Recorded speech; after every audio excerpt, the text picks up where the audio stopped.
I've been making a good portion of my living for past 15, 20 years actually selling my woodwork. And I anticipate it's going to be increasingly a larger percentage as content kind of goes wonky for a while.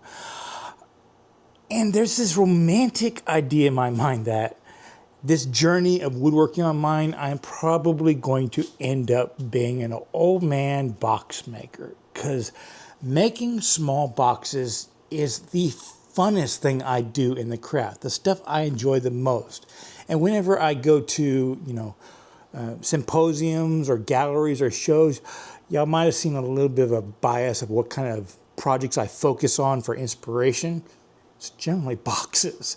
I mean, boxes are kind of a foundation of everything we do here, and all the different joinery elements, wood carving elements, bending elements, all that kind of stuff can be kind of exercised and perfected in boxes. And everybody needs boxes. I mean, you only need one dining table, but you also need a salt shaker, salt till, and stuff to put your bread and all that kind of stuff. You need more boxes than big furniture. So that's kind of the opportunity I see.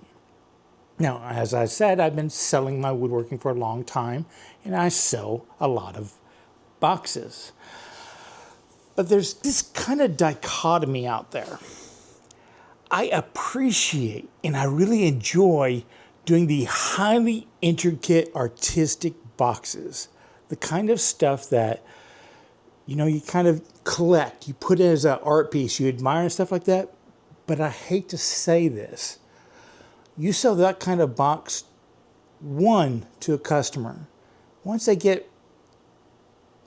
don't buy more. What I have found is that there's a difference between art boxes and utilitarian boxes. You'll sell an art box to somebody that wants to put something in it and leave it forever. In fact, I did a video a while back, on making acorn boxes, because I think this is the first turn boxes that everybody should start out, because they're just so forgiving. And the only technical part of it is the joint. You want a tight joint so that it's airtight and it seals together, even without screws. But the thing is, that's what makes this a one-time purchase. Somebody will buy this. I sell a lot of these for pet urns, for small animals and stuff like that. It's kind of morbid, but that's what a lot of people do. I always thought they would be good jewelry containers, because you can put them in a bowl and you just kind of memorize which ones are in there. And it's kind of better looking than a jewelry box in my mind. But this, again, is not a return purchase item. So right here's a quick collection of stuff that I've done in the past. Let's talk about it. And then we'll go into what I think is actually a better selling box.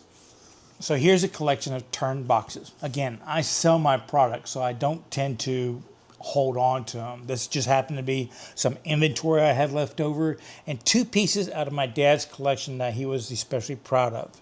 These are Richard Rafin styles, and he happened to be in Australia for a business thing many years ago. And he took a private class with Richard Rafin and learned how to do his style of box. And then he came home and made some of his own. This here is one that he did in that private class with Richard Rafin back in 2009. Can you see that one? And it's a very classic Richard Rafin design. Comes to a little point on top, somewhat of a mushroom with a beading on the joint action. The grain is matched top to bottom, and it has that classic vacuum seal. See, it kind of pushes itself back up whenever you press down on it because of the vacuum. Very tightly done, a very unique way he did the joint, or he teaches the joint. Classic Richard Rafin style and shape. And when Dad came back, he did one of his own, which every time you take a class, whenever you come back, you want to make one really quickly so you don't forget stuff. He changed up the shape a tad bit, something a little bit more to his style liking, and worked on the joinery and all that kind of stuff. And once again, he made this back in 2009 when he first came back. Again, here's the acorn box I did. I also did a video on making these these I called them ring stands boxes, but you know, if you want to present a ring to somebody, you can do that on the inside of the box, and then when they're done with it, it becomes a little stand for them to sit on at the end of the night, a kind of showcase of that ring when they take it off. Here is the very first box I ever did, and is for my coping blades. And once again, it has a very long tenon, so it sits nice and airtight. They never rust, a nice solid seal, but you know, nothing special about it. And these are the type of boxes that I kind of consider art pieces. People buy them, they might put one thing in them, but then they aren't opening and closing them all the time. Mainly because you physically have to pick them up to open them. They got vacuum tight seals, the kind of joinery we show off with. It's as much for us in the build to showcase our skill and the quality we can make as it is an art piece. They aren't that useful. Even these ring boxes. I mean, the problem with them is that they are so light, you have to use two hands to open them up. You might also notice that all of these in the turning world, we would call them end grain boxes. Meaning the tree falls over, we turn it along its side, its axis, and we make the box going in this end grain so that the tree is lengthwise back up. You get a better joint that way because the wood can move and contract equally. If it goes a little oblong, both the top and the bottom will go oblong the same amount. These, on the other hand, are more utilitarian boxes. They don't take as precise skill to make. The material, you have a lot more flexibility. You can mix and match on that kind of stuff. And these are the type of boxes that somebody will buy one from you. They'll figure out, hey, I use this all the time. And they end up buying many more over the decades, especially if you go back to the same markets. And the key difference between them and those art pieces is their usefulness. Because with these, all you have to do is open up to get to the stuff. Now, these two pieces came out of Mom and Dad's collection. This was a piece that I made in a batch run that they just really liked the grain and held on to. If your parents ask you for something, you give it to them. This is one that came in a course we took, making these kind of wings elements to it. I produced quite a bit of these, and they sell fairly well. Not as flamboyantly arched as this. That's not really my style. And then I made a bunch of these pergola ones. Now these three right here are in my collection because I use them on a daily basis. That's why they're all beat up and water stained and stuff like that. Two of these sit in my bathroom, and this one sits in my office. This one right here I actually sell with some Q-tips in them. And it's just perfectly sized for that. But once again, notice, open, grab, put it back in. It's conveniently useful. This one right here, you know, if you got long hair, you're going to have tie wraps. Fairly simple. And then this one right here sits in my office. And once again, all my electronic gizmos I need to get to fairly quickly. And the cap just goes right back on. Fairly simple. Now, this might be snobbish of me, but these are not as difficult to make as the art pieces. In fact, they can be fairly quickly to make. And in this video, I'm going to show you how to make these kind of, I call them flat sawn boxes because the wood I use it's more like a bowl. You make these boxes out of the side of the tree. A tree is growing up like this. You make it out of this side right here. Because of that, you can't get as tight-fitting joints.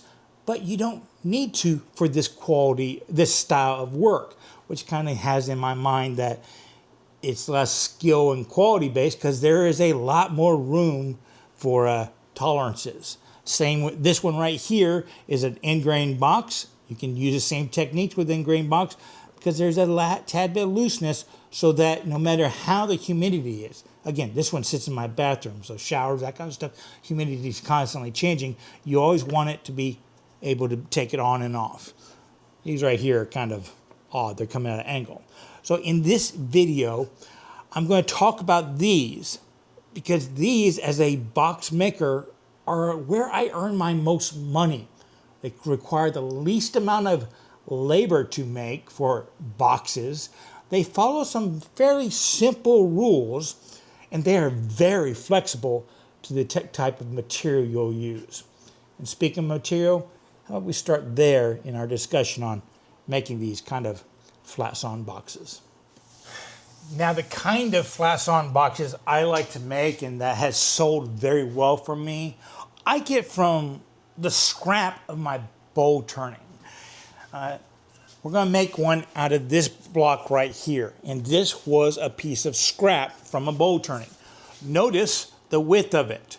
It's about the size of a very large bowl.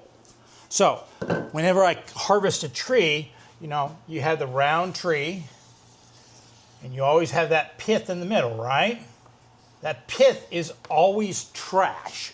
So whenever I make a bowl blank, I harvest the top, I harvest the bottom. Those are going to become the bowls. And then I get rid of the pith. I just burn or trash or whatever you want to do. And that leaves these two side pieces right here. Those are either what I call $20 bowls if it's not a very desirable piece of wood. But if it is a desirable piece of wood with lots of figure or maybe a good contrast between sap and heartwood or something like that, they become these boxes. And a bowl width of scrap makes two really great semi-grain match boxes. Let me talk about that next. So I have this box right here, and I kind of market these as grain match because obviously you can see that the grain follows around, right? It kind of lines up, but really this isn't. What this is I had two boards and they were grain matched this way, and whenever I cut it over, I just flipped it over so it got kind of close. It's never going to be a perfect match, but it looks good. It sells good that way. And this is what I was talking about whenever I try to find, piece of wood. The center of the tree was over here. This is pecan. There's a sapwood. And the bark was over here so that the bark had a little bit of spalting on it that has a lot of character because that's what sells, the character of it. The shape is not that artistic. It's clean. It follows my design philosophy, which I'll talk about later. But it's simple. It's the wood that really sells these. And how I make it is like I have a piece of wood right here. We have a little bit of sapwood right here. So I'm going to try and turn this into one of those blocks. I come over, I examine it. I got a little bit of a crack starting right here. So I need to come in a little bit farther than that crack to cut that off. And this side looks pretty good. So right here is my first cut. Okay, I have this width. So I come over here. Boom. There's my first box blank. I come over that same distance. There's about my second block blank. And now if I transfer it over, there's the middle section. And what's cool, that middle section is the top for this block and that block. How I do it is like this. I'm going to take this one right here and I'm going to flip it over so that this corner right there is going to match on this side, and this sapwood will be pretty close over here. The same point. This is going to be the part that matches up with the top on this one. So these two cuts, there we go. So how I make sure I do that, I take a Sharpie and on this side, I put one line, and on this side, I put two lines. Easy for me to remember with it marked out. And then I began cutting this up. So a piece of scrap like this will give me two semi-grain match stuff.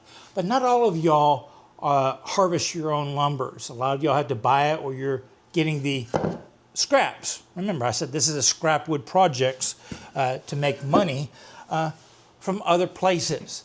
So here's the kind of rules I follow about materials in my boxes. I always use a darker wood for the handle if the body is fairly light wood. I very rarely use a light colored finial unless I've turned the entire box black with, shellac or India ink or something like that.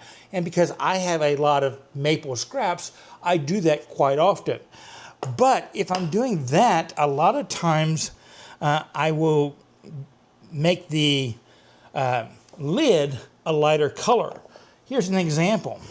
I have just the offcut from the end of one of my maple blocks I use to make wooden tops with. Sometimes it's just not as good, but again, that's a perfect box size stuff. And then you have these offcuts. A lot of times you can get these in cabinet shops and stuff like that because they have these blemishes, that kind of stuff. But isn't that blemish pretty in a box top? I mean, there's never going to be a lot of stress on it. You're just lifting it on and off. So you can use those kind of blemishes to really bring something out. So I could turn a box bottom out of this maple, ebonize it somehow with maybe India ink, as I said, or if you want to paint it or something like that, and then make the top out of this piece. And then when people open it up, the interior is entirely maple. Maple from two different species. One's hard maple, one's soft maple, but it will blend together over time and look good. And they'll think it's intentional when really this is stuff that most people would be throwing away. So if you aren't harvesting your own wood, maybe you have access to scrap from a cabinet shop or a furniture maker or stuff like that, that they'll just give you a lot of times. So again, this is a scrap wood material that makes something that actually sells fairly well. So next I want to talk to you about my design theories for these things, because I try to keep it really simple, because I have found that the more complex the design is, the more you have to find the right buyer for it. But if you make it a little bit simpler, but still interesting, you have a much broader appeal to a general audience. And you might not be selling it, but if you're giving them away, don't you want to have a better chance of them liking it? So just open up the appeal aspect to your design. First off, and let's return to that color aspect. I am generally of the opinion that you need to use at least two different colors, i.e. species if you're not painting, staining, or anything like that. And generally, in my mind, the handle of whatever design you use will be the darker one. I said that earlier. And if you are using the same species of wood for the top, and then your bowl, there you go. A, B. If you are using two different species for the top and bottom, which is perfectly fine, I highly suggest you make the darker color down here. Whether it be walnut or anything like that, go darker for the bowl and lighter for the lid, and then return to this species for the thing. Again, limiting yourself to two species. I just find they sell better that way. If you introduce 3 different pieces of wood, it does end up looking like something you just threw together as scrap. If it is 2 different species that kind of bring together, it looks planned, even though you're just using up the same tree. And once again, if you're want to use a light color knob, again, this is my opinion, but having looked at galleries and stuff like that, this just seems to work well for me. I will only do that if it's a very small knob and not a finial. Because you have a nice box, and then you have a fairly deep box like that. You just want a little finial right there to lift off the top, because anything taller, the whole piece looks too long. Another thing I like to do is the rule of thirds. So basically, if you have your box top coming up, and then your base come down here. This is going to be 2/3.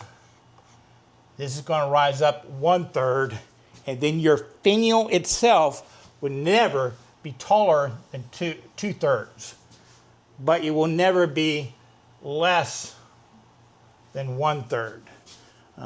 This middle distance right here just doesn't work. It needs to be one or the other. And you might notice that in all my designs, this right here is pretty much the same as that right there. If I do a short knob, it's going to be that high right there. And the last design element I stick to with my boxes of this style, give yourself one embellishment. On most of mine, that embellishment is the rim. I will either do it where it flares out a little bit and then comes back, and you might notice 2/3, 2/3, this rim right here is 2/3 of that right there. Again, following with that 2/3 rule. It repeats in the piece so it looks somewhat right. You look at the stem right here, this one's not, it's fairly close. That is 1/3 of this distance right here. So you can divide it up into 3s. So it just kind of follows the same rule over there. So I will give myself one embellishment to fancy it up. Sometimes, you know, you might put texture right here or something like that, but if I do that one, I can't put that little bead. Have fun with it, but the more than you do than one embellishment, it gets busy, plus you have more labor in it. So there are my simple design rules. Number 1, 2 colors. Don't make it monochromatic, don't have 3 colors. Number 2, divide things up into thirds. And number 3, 1 embellishment. You can spell it yourself. So, let's make a couple boxes to do it. And why am I making 2 boxes? Because there are 2 ways you can do that top joint. Let me show you those 2, and then we'll get busy. I have 2 boxes right here. The tops are joined differently. My preferred way is that I will put a little tenon that the top rests on. It allows me to do decorations on the inside, that kind of stuff, but it just sits fine, and I prefer it because it kind of falls in place a little bit easier than the other way you do it. I also like the fact that it gives me control of this lip, because we want our tops to be a little bit loose, but if I can control how this curve right here is, I can control the gap line around it, so it just works out better for me. The other way of doing a box top is having the top sit on top of the rim right here. Notice there's no bead right there. That ledge is on this. This right here means that the lid is always going to be raised above. Whereas on this one right here, if you notice, the rim kind of hides halfway in top and bottom, so it allows me to control this angle. So you can see this angle, if it continues to curve, it's going to kind of come down to the bottom of this lip right there. That's kind of done on purpose. It's the curve kind of continues to get steeper and steeper to meet up there. So I prefer this style. The biggest downside of it is if people are using this for something like a salt pinch, little granules will build up right there, and it might not sit right. It will sit kind of an angle, which makes the line really ugly and doesn't look as well. So if people are putting stuff in where you're going to get crud right here, this might be the better design. But pretty much, I did both for a long time. I've just settled on this one. But in this video, because I'm making 2 boxes, I'll show you how to make both versions and some tricks between the 2 as far as your angles of joints and stuff. So as we go to cut this thing up, I want you to remember, these are the same rules I kind of use for this style of box, whether it is a flat square box or turned one.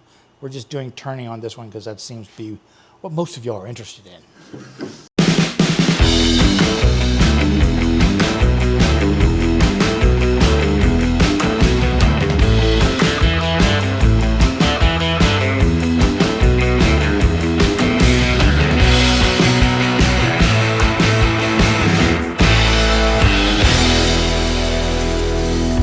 as I said I was going to do, I basically cut that board into 3 sections, and then I split the middle one, and with our lines right there, we can see that they are going to mount right here. I also took the time to go ahead and create the first means of mounting it, and I'm doing it both with a screw chuck and a recess. The screw chuck, y'all see me do very simple, and this video isn't really on the basics. If this is the first time you've ever seen me and you're wanting to learn how to turn, well, everything I'm going to be doing right here is basic bowl turning techniques. I'm just going to show you some variables that turn 2 bowls into 1 box. So I have a couple videos out there that go much more into detail. It'd probably be much more better for you if you're just learning out. And that would be, turn your first bowl, and more importantly, the 4 cuts video. That will give you the basics, and those are the techniques I'm going to be using in this video, other than the unique stuff, which I will spend some time on. I might be doing more of those montages just to get through this and keep the time down. On small bowls like this, I traditionally like to use a screw chuck. I use mainly one-way chucks, and they offer a screw that you can actually clamp into it. You just want to make sure that you drill a hole that's at least this deep, because it's not going to drill the hole deeper. So that's what I've done. I've drilled a 3/8 inch hole for this screw chuck, and to mount it, technically you're supposed to lock it and hand mount it, but I typically just turn on the screw and just hold it until it slips. There we go. Now the tops don't have that much space. I can't drill in that far on these, so I typically would do a recess. Now, the way I've done this is I mounted the part with the line, the part that I'm going to join together for the top and bottom. Those go into the chuck first, because I'm going to want to turn a tenon on both sides of them to return it around and finish it up. This way I can do the outside of the bowl, and then when I flip it, I can do the inside and then clean it up after the fact. That'll make more sense later on, but that's just typical bowl turning things. I use a recess, and this is kind of a production technique. It's probably not the best way, but I've drilled a hole with a Forstner bit that's just a tad bit bigger than my jaws completely closed. So these jaws can fit there, and there's a little bit of room right there. That is because to get the best pressure on it, you have to match a perfect circle to a perfect circle and then expand a tad bit more. Well, if you understand how these jaws are made, they're actually, turned on a metal lathe, and then they're cut into 4 sections. So in order to get this to be a perfect circle, there has to be a little bit of a space where they slice it, the kerf, so to speak. So that's the perfect circle, and that will fit in just perfectly, because if you'll notice, this only goes down a tad bit, but these jaws, they have a little bit of a kind of a wing on the top, a little dovetail out that's going to grab onto it. So all I need to do is make sure that this portion right here sits flat against the face right here, and this will expand out into it, and I'll get a good solid mount. Probably more solid than that screw chuck. So real quickly, let's turn this shape, and I'll put a tenon on the end.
Okay, so I wanted to turn two identical bowls, though we were just going to do the difference with the joinery for the top. But as I got into that second walnut bowl, FYI, I don't know what I was thinking. For some reason, when I pulled that out, I thought it was pecan, but that walnut has been drying for so long, the outside had faded to the color of pecan. First slice into it when I was over on the bandsaw, we knew it was walnut. One thing unique about walnut is a lot of animals and people are allergic to the sawdust. So before you turn anything walnut, sweep up around, especially if you give your shavings to a chicken farm or something like that, like I do, and then set those aside. And then after you're done turning the walnut and stuff, sweep all that up and take it to the burn barrel. I would not put it on your grass or your garden or anything like that unless you're putting it in a compost and just truly letting it burn up in the compost to get rid of all the toxins and stuff like that, because it will kill plants. That's one of the things about walnut, is it kills the vegetation underneath it so it can get all the water and not the other plants.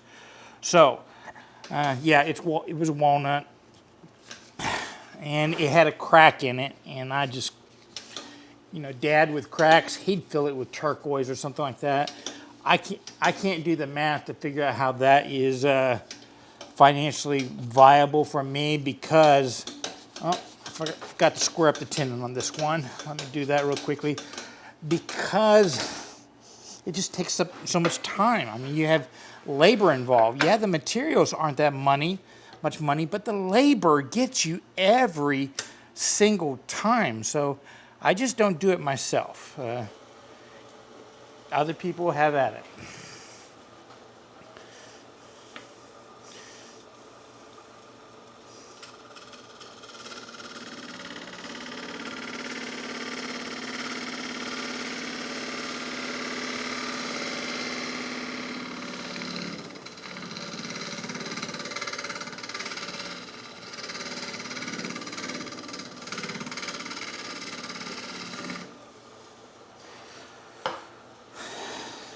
Anyways, where was I? Getting back to the wanted to turn them both to the same, so I ended up just going and getting a piece of pecan, but as I turned the pecan, I found there was a bark inclusion on it. Me personally, I would rather have a bark inclusion than a crack, because a bark inclusion, I can turn it thin and it will look like an inclusion hole. It won't look like a defect. Cracks, the only way you can really stop them from further cracking or eventually breaking in the future is, the epoxy trick, or you can like drill holes at the end of the crack and then kind of stitch it with a wire. All of those take more labor, and you don't get your money back on the labor because it just isn't going to sell for that much more money, especially if you do a lot of them that way. They just kind of become generic. So I went ahead and turned this right here. It was a little bit thinner. I guess that'll give us a good example to practice with these design rules. So what I've done is I've turned a tenon. I made sure that it is either square or slightly undercut, and that this portion right here is dead flat, because that's going to fit against the face right here and give us all our strength. And I did a general shape. This is somewhat of an OG, but not quite, where it comes in, then wraps around. And I left some meat on this rim right here. That's going to be the one embellishment I do, is because I'm going to show you how I like to do these kind of finger grab little sections. I just think it feels good that way. So now we're going to swap out chucks, or you can just unscrew this and put in another different jaws and chuck it up and begin on the center section. I'll just hollow it out for the shape I want. One of them I will hollow out with the idea of putting a tenon, a recess, the other one where it sits on top.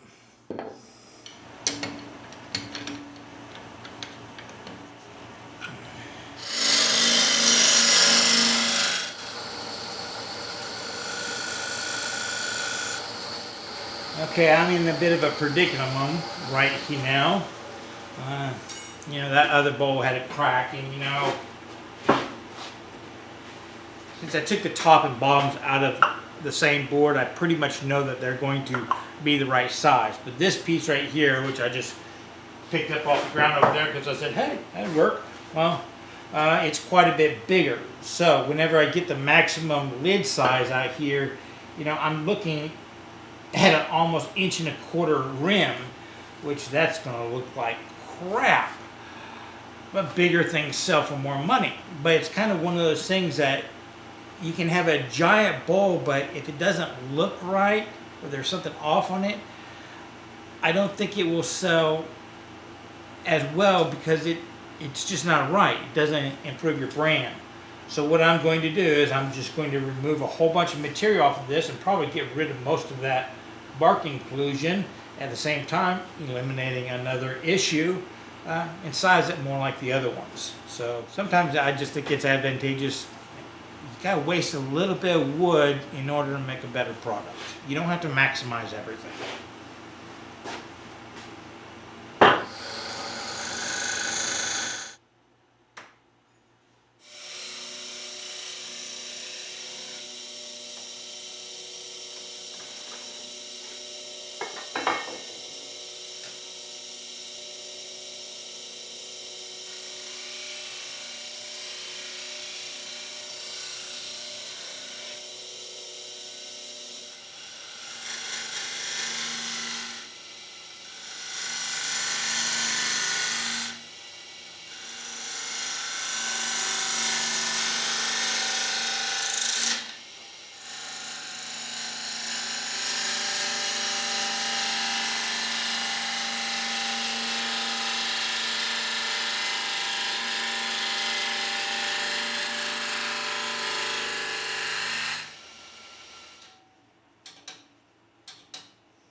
There we go. A little bit of bark inclusion, but I think that'll be okay.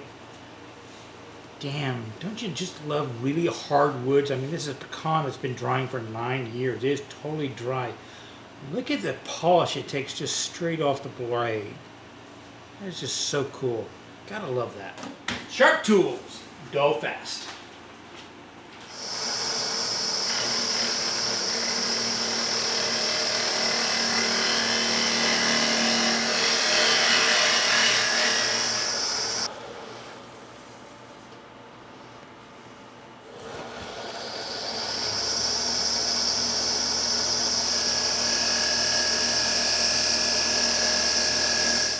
Okay, so I've squared off the face of this right here.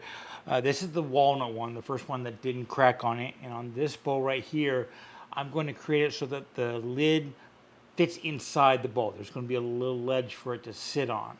So here's my design philosophy and some of the tricks I use to make it look how I think it looks right. Okay, on this walnut one, I have now surfaced the face to get me to a point where I can actually work with it. And I had a little bit of a flat spot still in the rim, so I went back and I took off a little bit more, which in my mind I might have to come back in on this curve right here to get that height a little bit more, because I still need to shape this right here. A flat surface on a bowl just never feels right. In my opinion, going back to that rules based on 1/3, is I really do like to divide my curves up into 1/3. So right here would be about 1/3 of the way up. So I want to have this side right here somewhat curved down a little bit, and then this curve right here to actually come down and blend in with the bowl somewhere over here. So it looks like a continuous curve coming all the way through with a little bit of a finger lip, and it's rolling into the center. I'm then going to duplicate that 2/3 corner where 1/3 is closer to it on this rolling inside.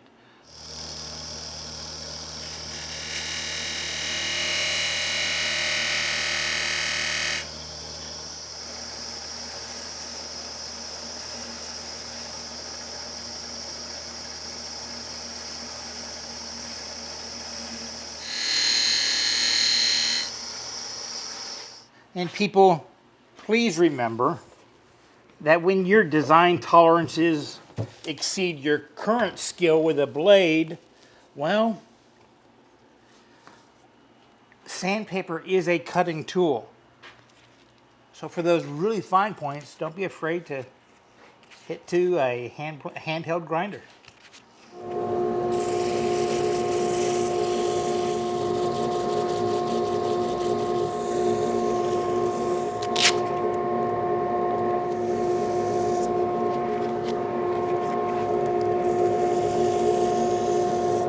And speaking of sandpaper, how about a quick word from this video's sponsor? I'm the sponsor. There ain't no sponsors. I'm the sponsor. But if you want to skip this infomercial, just go to this minute mark here. It's a common sense tool. I mean, if you're like me, about a decade ago, I picked a variant up and I purposefully used it once and then set it aside next to the lathe, next to the workbench, that kind of stuff. And you will find that throughout the rest of your woodworking career, it's going to become an absent-minded resource that's going to end up touching practically every project you do. I mean, it's not going to do big stuff. It's going to do more of kind of the afterthought kind of work. Before that, it's perfect. I mean, you're hand planing the edge of a board. Oh, that edge is kind of sharp. You don't want to ruin it. You don't want to round it over. Just break the edge so you don't catch anything on it and ruin all your hard work. No big deal. Oh, you're on a lathe. You're shaping a bowl or a box or anything like that. You're feeling the edge. You can feel, oh, that curvature just isn't right. So you go the shaping grit, the roughest grit. You start out on one section. You flip it over the next grit, a little bit wider, and finally you're to your finished grit, blending the entire end and feeling your work. It's those micro adjustments that it works so well on. I mean, it's just common sense. You work through the grits. This just holds it and gives you a backing that just works so well. I mean, you're looking at your tabletop, you got a little bit of tear out. Once again, start at the roughest grit, small circles, bigger circles, big order circles. Then your final grit where you got blended into all the area rapid, you pick up the backside, you lay that hand down flat, it's rigid enough, and it smooths it out. That way, when the cross light hits it, you're not going to see a little dip where you remove that little bit of tear out. If you got a lot of tear out, the trick to do is grab your card scraper and scrape it out and then hit it with something that's going to blend it in. You got plane tracks on your board because you're a little bit rougher. Same situation. Just remove the tracks and blend it. You don't have to do the whole thing. You got little piggly squares from your random mower sander. There you go. You grab this, you put palm on top, go with the grain. Remove those pigtails. I'm calling my version of this common sense tool the Make Pretty. It's a term, I got permission to use it, but it was coined by others to kind of represent that last stage in a project where you're going over it right before you apply finish. I mean, it doesn't matter if I'm in, bowl making, box making, spoon carving, cabinet making, furniture making mode. You spend a lot of time on that last stage making sure it is just perfect to your eyes, your touch, your smell and taste if necessary. It's kind of where you pick up your card scraper, your chisel. A lot of times nowadays I'm picking up my Sloyd knife in combination with a variation of this Make Pretty and just spending time going over it, fixing all those blemishes that you didn't recognize beforehand and you won't remember afterwards, but you'll know about it when you sell the item. So you just got to get everything done before you apply finish, because after that, it's most of the time too late. And those areas just kind of explode out to your consciousness. And what's kind of funny is this is a tool, though it's common sense, is fairly modern. We could not have come up with something like this without stealing the technology from the metalworking crowd. Once those die grinders, the 3-inch die grinders you use for metalwork, bodywork, that kind of stuff came to the market, these little 3-inch cutout hook and loop things became very prevalent. So it's It's no better than any other piece of sandpaper according to wood, but there's a convenience factor about being able to just swap through the grips really, really fast and be able to have a backing resource that can take so many different shapes, can conform over something, can flatten something, can leave bevels, can leave facets, can round things over. It's just the flexibility of this common sense device is just phenomenal. This common sense tool, just a simple dog bone Velcro hook and loop sandpaper holder, is the big product I'm bringing to market this year. Y'all see me use variants of this thing for the past 10, 15 years on the channel. You'd have to go back. I'm not going to. But to improve upon what is common sense takes a lot of experience, a lot of experimentation, some design changes, that kind of stuff, and quite a bit of skill to execute in order to take common sense and bring it up a level to make it even more useful. And the combination of the shape, the material, what it's working with, these 3-inch sanding discs, designing it for them, not around them, just takes it to the next level. And on top of that, it's designed to actually last, because all the variants you've watched me through the years, I've gone through quite a few of them because they deteriorate over time. I see no reason why this couldn't last me a lifetime, because it just doesn't take that much of abuse the way I've worked it all out. And what's cooler, I don't have the skill to execute it as well as professionals out there. So I teamed up with Jason from Texas Heritage. So if you decide to support the channel and buy one of these Make Pretties for yourself, you're actually supporting 2 creators that are out there specifically putting their content out there to educate. If you've been following Jason along, he's even converting an entire department store into not only his current workshop, but a future school for all kinds of different crafts. So if you'd like one of your own, just head over to wortheffort.com, click on the store, and you'll find it down below in the tools section. And just a quick side note for all y'all that ordered during the pre-order, and this will be irrelevant 2 weeks after this video comes out. The pre-order time limit for the Make Pretty has ended. I sent all those funds to Jason, so he is making not only your orders, but a few extras.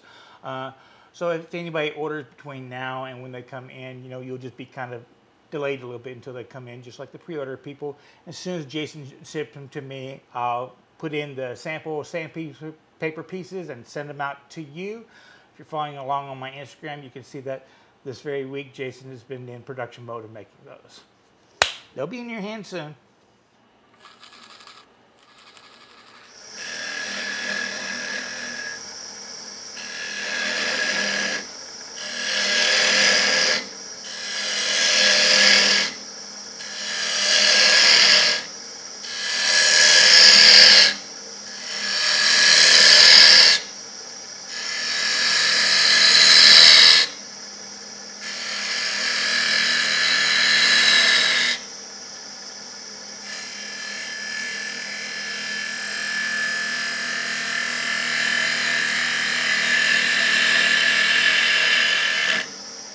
Okay, that's as far as I want to go as far as hollowing wise to start working on this rim, because the thinner I make the walls, it's going to induce some vibration. So I leave it thick in order to do this one cut right here. And I'm going to do it with a scraper. It's what I call a box scraper. It is not square across. It's actually kind of tilted down a little bit like that. It allows me to get in the corners and have a flat area. That's the only way I know to make a 90-degree corner is with a tool that isn't 90 degrees, if that makes sense to you. So I'm going to come over, raise up my tool rest so that it is above the midway point, so that this is at a negative rank. This is freshly sharpened. I have a nice burr on it. So I'm going to come over and I'm just going to make a little ledge with this.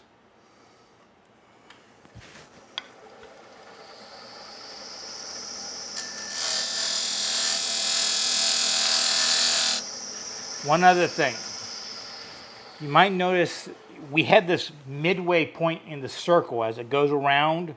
I'm actually engaging it slightly above that midway point at a negative rake. That is because I want to get that 90-degree interior corner.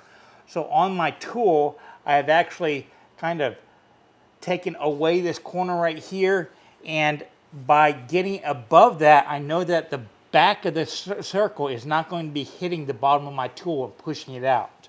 So you have to be slightly above center of the circle and at negative rake.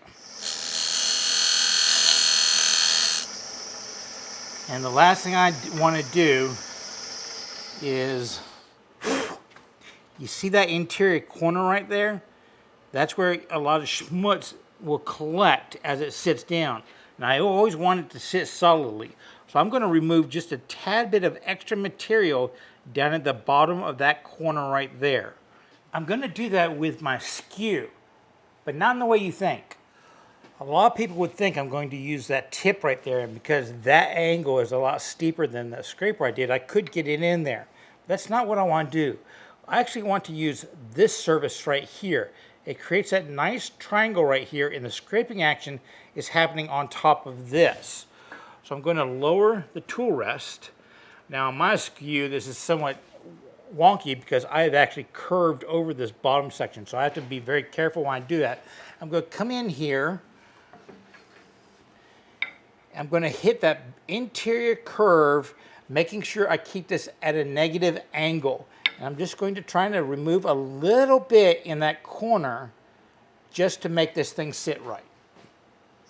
Now I don't really have to worry about the blade catching because it's going past the blade. I just want to make sure I get this at a negative angle.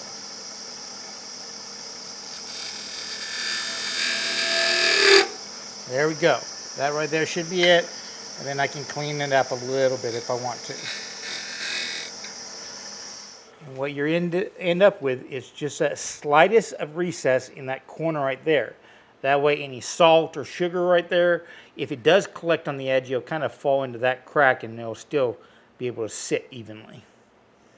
Downside of this trick, you are going to have to resharpen this tool. I mean, it just dulls the heck out of that very tip if you use the tip for V-cuts and stuff like that.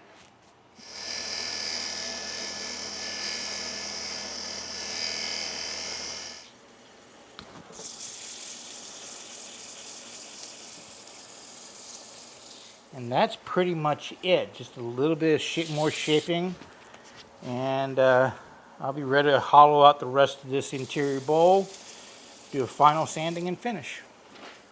The one point, whenever I hollow this out, I do begin to undercut in here so I can get a thinner wall right here. I don't like this really super thick wall, so I will start undercutting right here to lighten it up and thin it out.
Guys,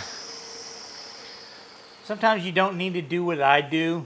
There's no reason why you need to be putting all your belly weight on your tool just because you're hanging over the tool rest too far. Just change your tool rest. Probably shouldn't have filmed that. Carter & Sons recently sent me a tool I've been saving up for a long time.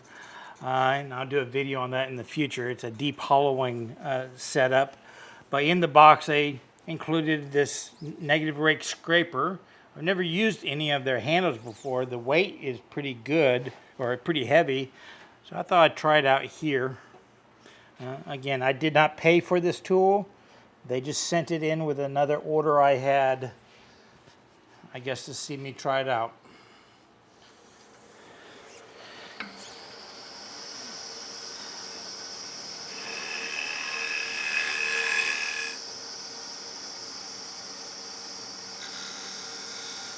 The last step I always do on boxes and bowls and stuff like that is a nice sweeping cut with a large radius scraper. It just kind of takes away all my tool marks.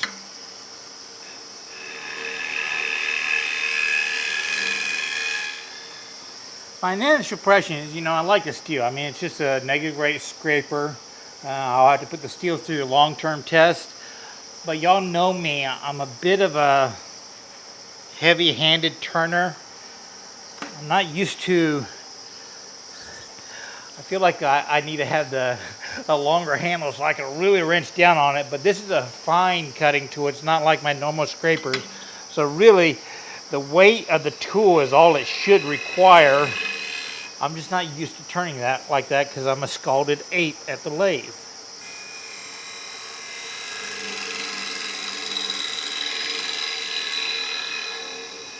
Yeah, using the weight of the handle is the proper way to do it. I'm just not used to that. I haven't had these kind of luxury tools before. Now we all know it's your ability to sharpen and use the tools that gives you the good results. But I'm not seeing any tear out, so I'm happy with that. I've got some tool mark lines with that. That's not the tool's fault, that's my fault. I got this a little bit thin. It's probably a 1/16 of an inch, so I was inducing a little bit of vibration from the scraper. But it's nothing I can feel, so that'll come right out with some sandpaper. So now let's take a look at that pecan bowl where the lid is actually going to sit on top and not be recessed in there.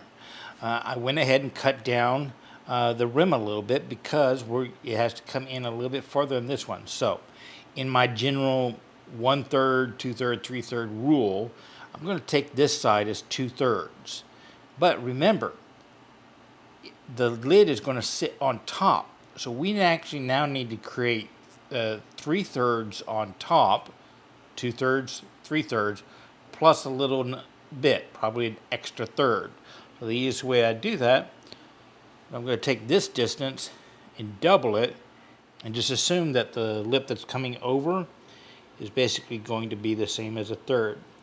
So that right there is going to be where I need to do the bowl.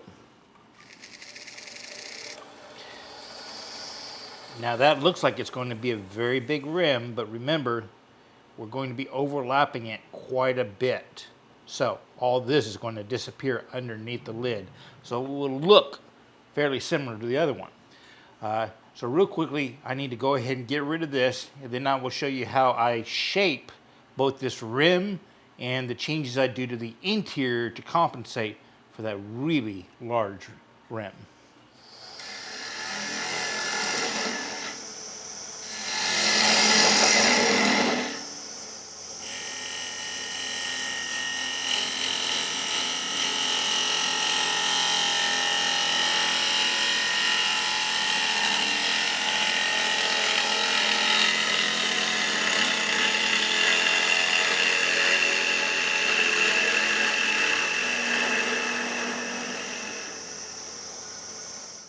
Okay, real quickly, let's divide it in half, half again, and then half again. Okay, this is going to be my rim. That's what the top is going to sit on. So I want to bring this down ever so slightly, have this be the top of the curve, and then kind of fall down in this way. So these three sections are going to dive down in. To do that one, I would just do a shear scraping cut so I don't have to worry too much about the finish.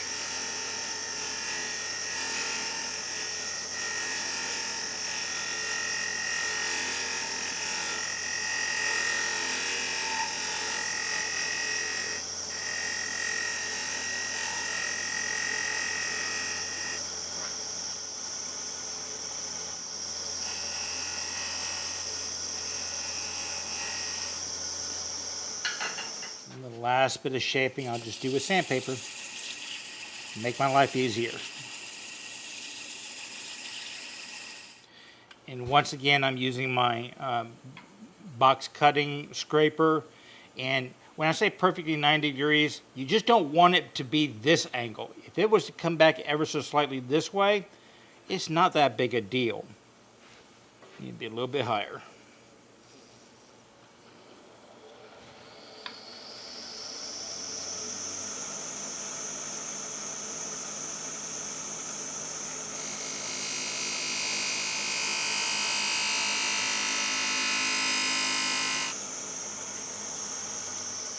There we go. So I got the slight round over, and then I cut into it a tad bit to get that sharp edge back for cosmetic reasons, but it is going to fall in there.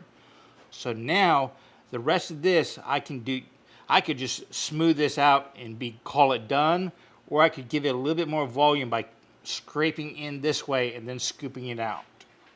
Now I'm going to show you 3 tools that I've used in the past to do it, though this one I need you to use your imagination.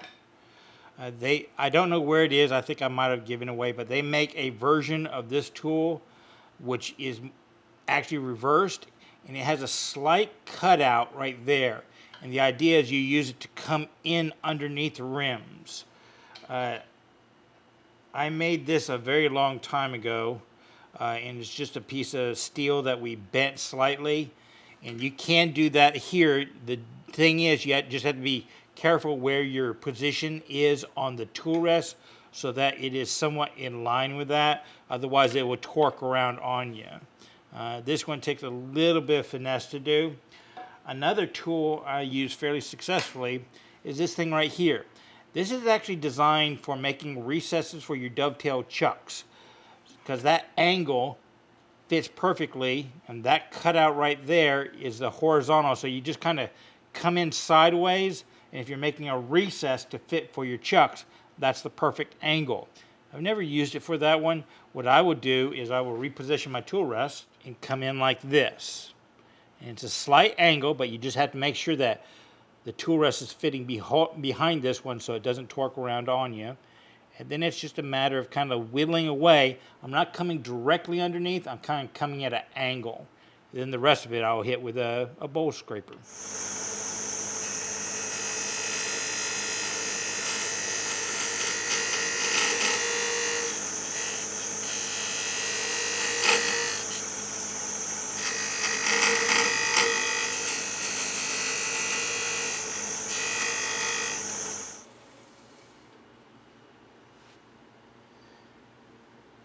I need to get rid of a little bit more meat, and then I'll tack it again.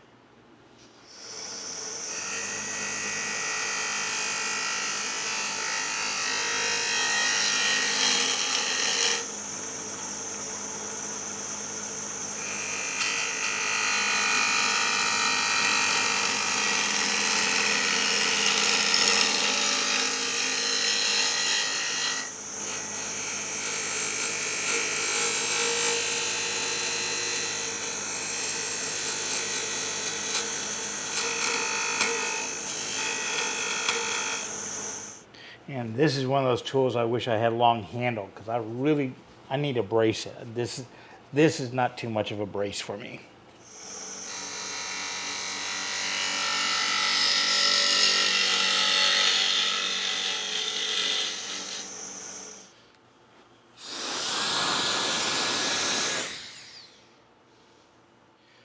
And here's another tip for y'all. See these bowl gouges? They kind of curve this way. Well, I'm having a little bit difficult time getting a last little line on the inside. I just can't get around that corner. So here's a trick. There's absolutely no reason why you can't turn in reverse. If your lathe has a reverse speed, just relocate the tool rest so you can get the better angle. And now I can get it with that bowl gouge coming down the opposite face.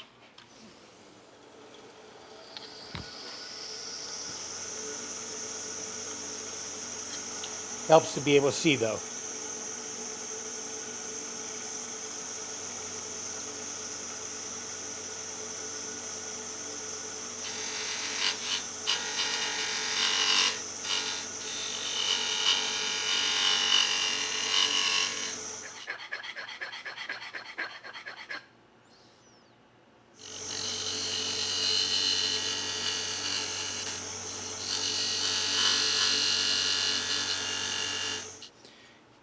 It's the details that always get you.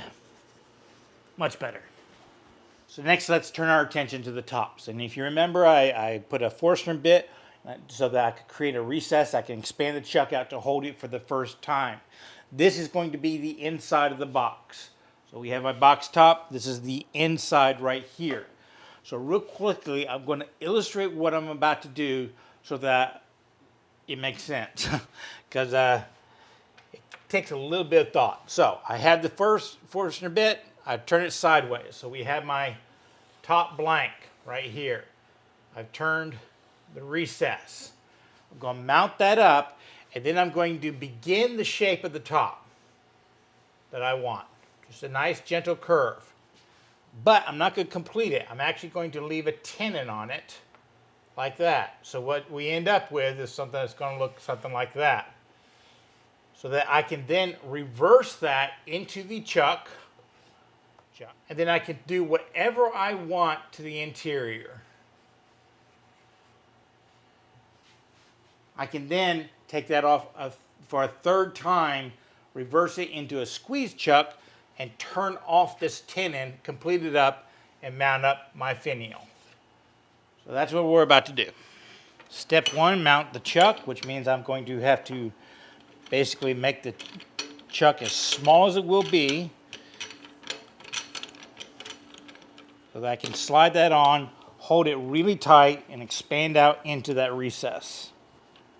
Please note the focus was to have a gap between each one of the jaws about the size of a kerf. That way this joint right here is a perfect circle, and you can see the gap is pretty consistent all the way the time. That guarantees that you would get the biggest contact point and best grip out of the chuck. If this was any bigger, all of a sudden you would be getting gaps right around each kerf, and it would only be contacting right in the middle. So you'd only be contacting in 4 spots versus all the way around. This is something you got to focus on whenever you're doing a recess.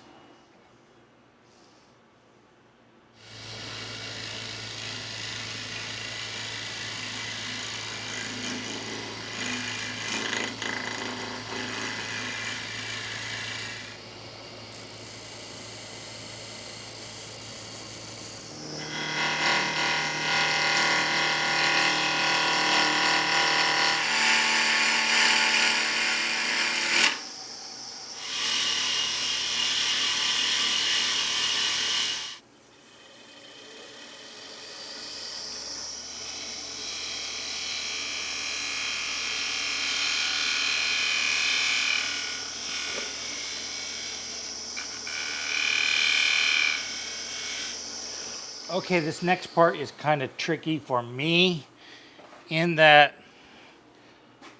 I tried to duplicate curvatures as much as I can. So if I come down to that bottom third right there, that kind of curve right there, I kind of want to duplicate on the lid because I just think it balances better when it's right there.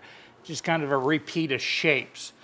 So basically a lot of times what I would do is I would come up and I'll grab my original bowl. That's why I like to get this as finished as possible so that I can get the shape I want.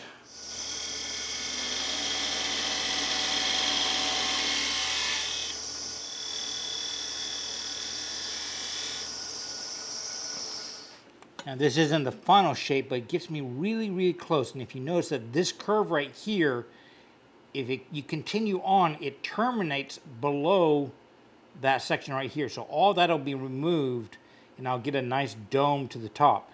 And this right here, after I put a little sandpaper round over, will be what sits on top of the box. So all this section right here, including the recess, I'm going to remove.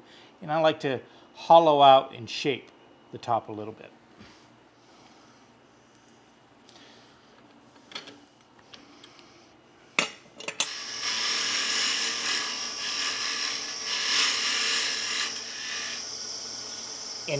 And now comes the critical measurement on this style.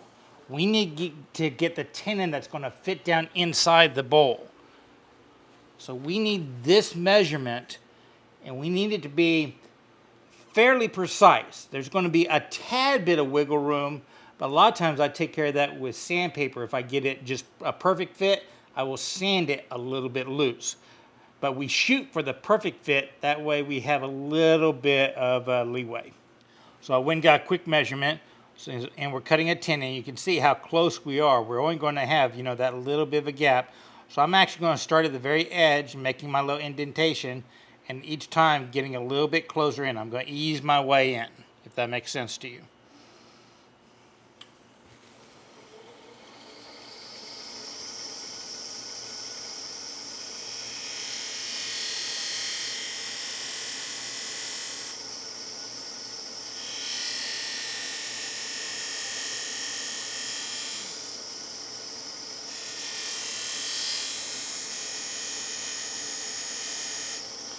That's it.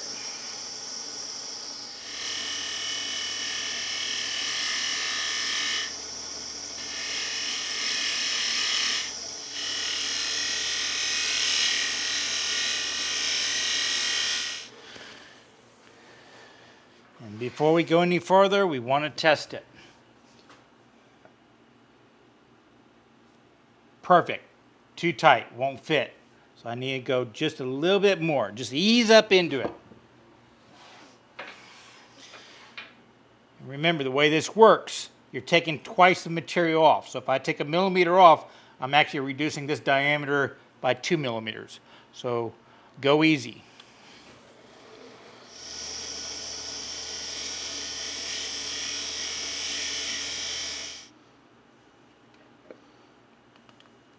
Okay guys, right now I have a perfect tight box fit.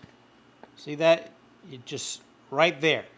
That's too tight. That's not a useful box. So we want a utility box. So now, once I got that, I can either jump down to the sandpaper and sand it loose, or I'm just going to do it with my skew and take off a tiny, tiny bit.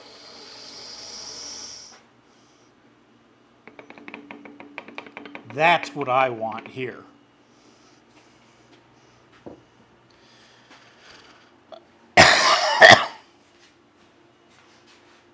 Now I want y'all to notice something. I have this tenon perfectly parallel with my bed, so that's nice right here. But notice how much farther down this tip right here is from that edge right there. That is why I was using a spindle gouge instead of a bowl gouge, because whenever I went in there, the tip was a little bit further in than the wing, thus creating that angle I want. That's really important to me. So now I'm going to continue on and bring this down to about right there. So that's all that's going to be sitting on top of the box. So I'm just going to continue that, bringing that down right there, but I'm not going to change that total diameter.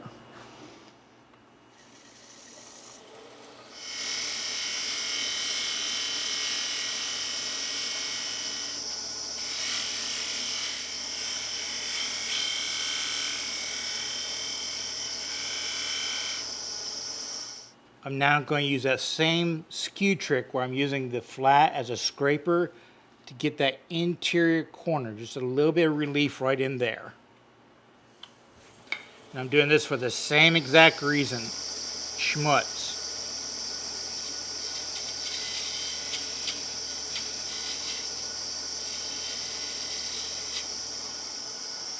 Now we don't need this much of a tenon, so I'm going to bring this down a little bit.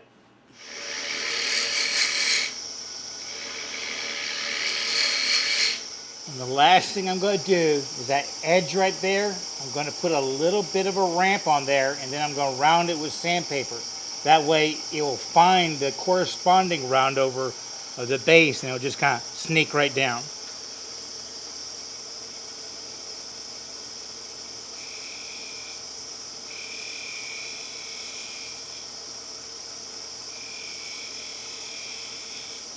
And that should be it. There is the mechanics of our box top. Nice tight fit up top. It kind of sneaks right in. I mean, anytime, any way I can approach it, it's just going to kind of sneak itself down because those two elements ramp against each other. That curvature underneath guarantees that this edge right here fits solidly around that edge right there. So now it's just a little bit playing. I'm going to hollow out the interior and add some kind of decoration because I always like to have a little bit of surprise on the inside of the box.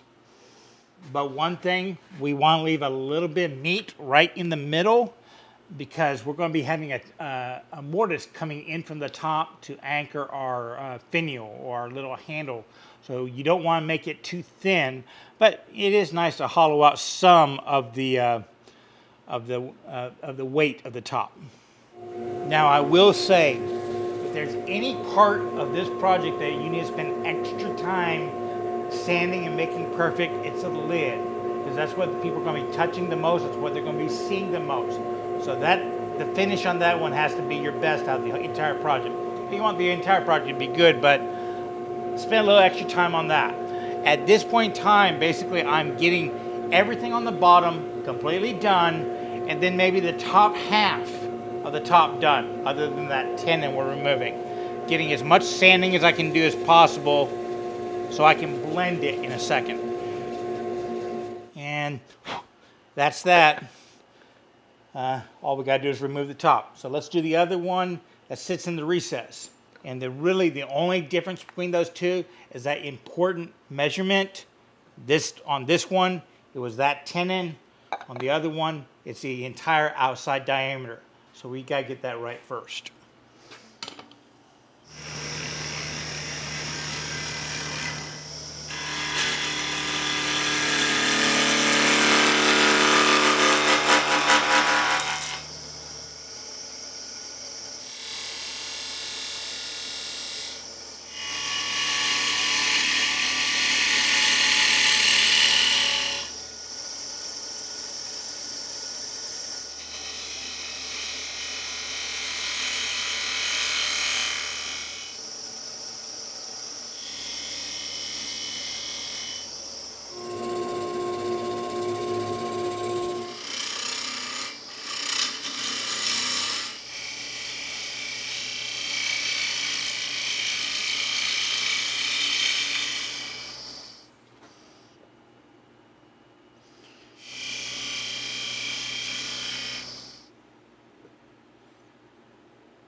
So we've got the fit we want all the way around. Now we get to decide how high we want this ledge to come up. Let me show you. This corner right here, I generally like to have it a little bit above the surface area right there. It just kind of creates a definition. So we get to remove quite a bit of material to get to that spot, but we know we've got it just ever so slightly loose right now. So the fitment is fine. We just now need to get the depth we want. So just take off a little bit at a time until you get to the point where you like it.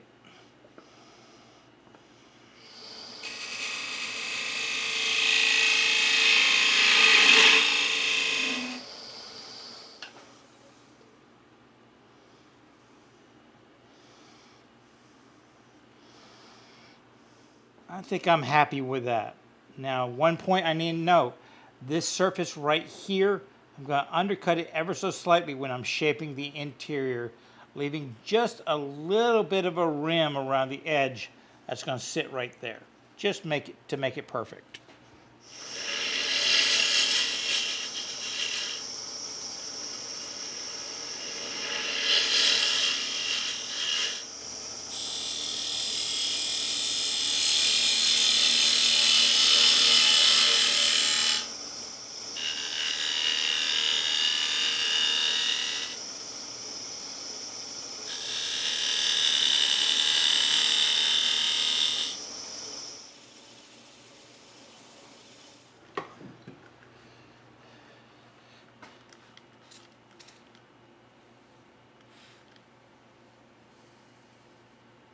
And now to remove all these tenons.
Now our last step with these tops before we start doing finishing work is to add a mortise for the finials, the knobs.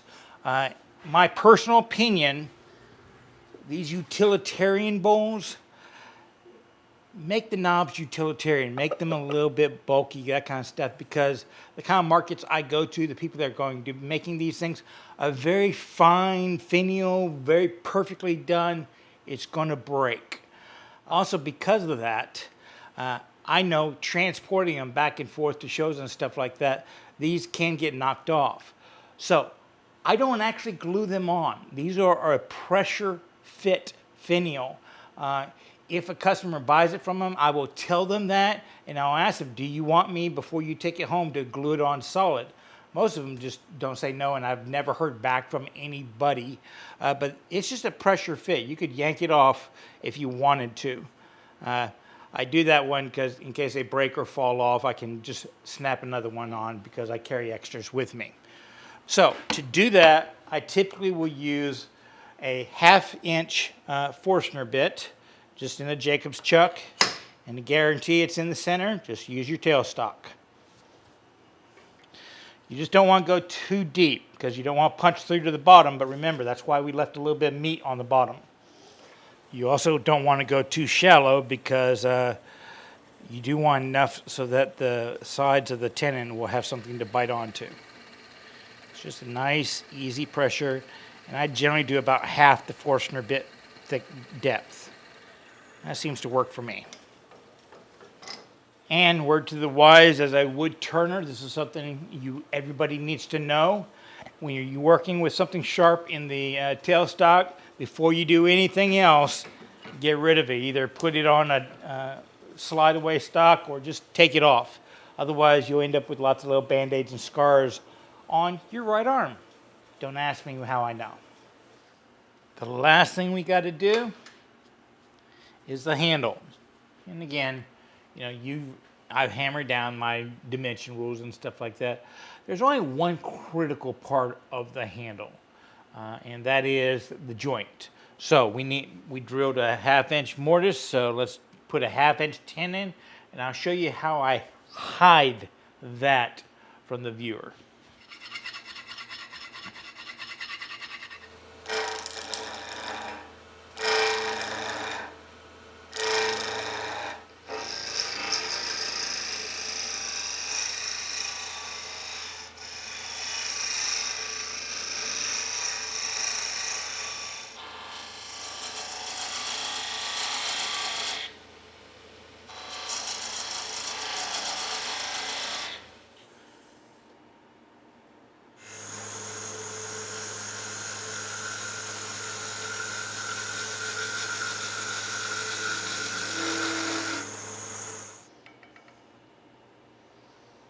Now, once you've got your tenon set up perfectly so it's a nice snug fit, obviously you have to cut it down for a little bit of depth. So that's why I've just measured it right now. So I'm going to do that.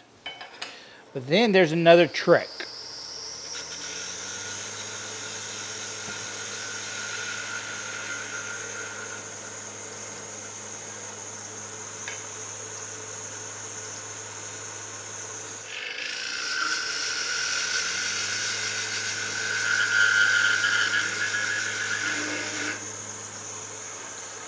See, right now I brought it down to a decent thickness, but I'll thin it down a little bit.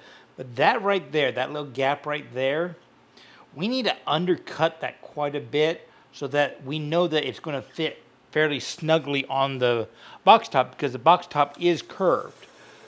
Plus, by putting that little bit of a V groove right in that corner,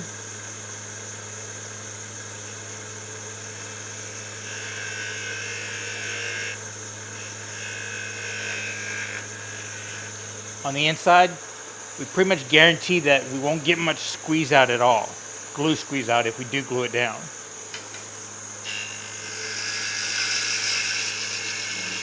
Now this part, just have some fun with it. I personally kind of like doing these little tulips, just because I think they go across genders as far as usefulness.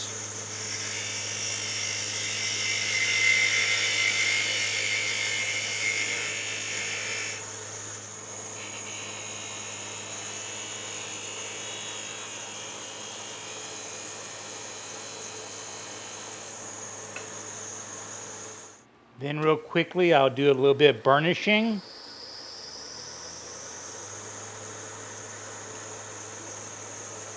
This is straight off the blade, so burnishing just makes it a little bit nicer. There we go for a finish. And then we'll ebonize it. A little India ink, which this is shellac base, which means it within 30 seconds it's dry most of the time. I thought I filmed me putting this on, but I just looked at the camera, I didn't. It goes on the long grain really fast. The end grain generally takes a little bit more time. It isn't very, it's like what I would call semi-gloss right now, but once I oil it and then I buff it, it'll really shine up. And once again, this is just a friction fit if you want it to be, so you can remove it. So there we go, and that can stay like that forever, though I am going to be shipping this out to one of y'all if any of y'all want to buy it. So I typically use a little bit of hide glue whenever I do this, just because it kind of fills up any gaps, and it's easy to apply, and it holds well. And it's reversible. In case any of my customers mess something up, I can replace this. Make sure I look at the grain to get the grain going the right way. And there we go. My preferred finish for my boxes is several coats of Mahoney's walnut oil, though any oil will do. And basically you apply it once a day, let it soak in, wipe it off for about a week. Then I'll let it sit for a week so it fully polymerizes. And then I will hit it on the BO buffing wheel, and that'll be it for my finishes. It gives it a nice touchable gloss that's somewhat durable because the BO system adds a little bit of wax, but not too much. As you could saw on that Kubota thing, there's a little bit of water spotting on it after all these years. But hey, these are useful boxes, and I tell my customers, if you ever want to shine it up, I highly recommend Mahoney's walnut oil, because all they need to do is just reapply it and wipe it off, and it'll look as good as new after that polishing. The insides are fully finished. Bottoms are finished. I just still need to sign it. I generally do that after all the finish has dried on it. The grain is somewhat matched. I like that. You tell me on this one right here.